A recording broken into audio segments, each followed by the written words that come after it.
ГСП онлайн. Городские новости сейчас. Пятница, 17:00. Дом молодежи. Награждение ветеранов, прошедших боевые действия в Афганистане. Торжественное мероприятие приурочено к 25-летней годовщине вывода советских войск.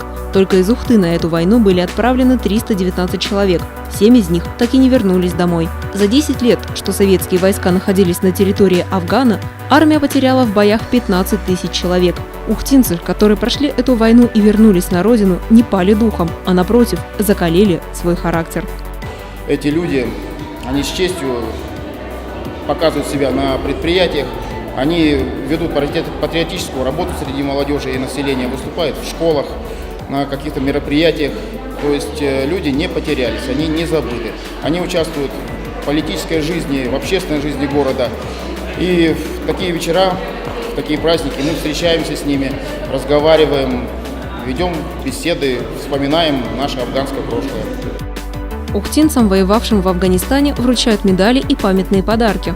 Всего было запланировано наградить 170 ветеранов, но сегодня знаки отличия получили около 100 человек.